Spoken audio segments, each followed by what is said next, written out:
Kutokana na hali kuwa mbaya katika mapambano kati ya Israel na Iran, Rais wa Marekani Donald Trump amefanya mkutano wa dharura katika ikulu ya White House. Rais wa Marekani amefafanua mkutano wa dharura katika ikulu ya White House.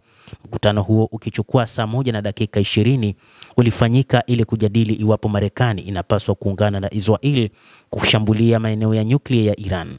Shirika la habari la Marekani la CBS News limeripoti. Ripoti hiyo inasema hakuna makubaliano kamili kati ya washauri wa karibu wa bwana Donald Trump. Baada ya siku kadhaa kuwataka wa Iran kurejea kwenye mazungumzo, Rais Trump anatafakari iwapo Marekani inapaswa kuhusika moja kwa moja katika vita vya Israel na Iran. Katika mkutano wa Jumanne wa Baraza la Usalama la Taifa la Marekani, Trump na washauri wake wanaripotiwa kujadili uwezekano wa kushambulia maeneo ya nyuklia ya Iran. Lengo moja linawezekana wakati huu linaweza kuwa eneo la kurutubisha madini ya uranium huko Fordo lililopo chini ya ardhi. Hata hivyo, Israel iliomba baadhi ya makombora yenye uwezo wa kuweza kushambulia maeneo hayo, kwani haina makombora yenye uwezo wa aina hiyo.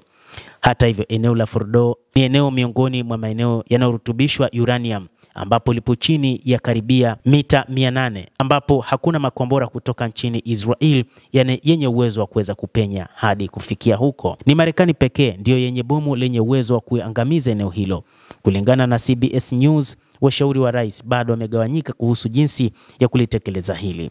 Vyombo vya habari vya Marekani na Israel vinasema kuwa baada ya mkutano huo, bwana Trump alimpigia simu waziri mkuu wa Israel bwana Netanyahu, lakini haijulikani kilichojadiliwa. Katika muda wa siku 3 zilizopita, angalau ndege 30 za kijeshi za Marekani zinazotumiwa kujaza mafuta kwa ndege za kivita na mabomu zimesafirishwa hadi Ulaya.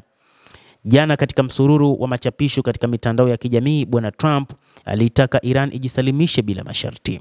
Kiongozi mkuu wa Iran Ayatollah Al-Khamenei alijibu kwa msururu wa jumbe zake za mitandao ya kijamii akisisitiza kuwa nchi yake haitakubali kamwe maelewano na Wazayuni. Mtazamaji, endelea kutufuatilia nasi tutakuwa tukikujuza kila ambacho kinajiri katika ulimwengu kupitia The World News. Naitwa Adam Hussein.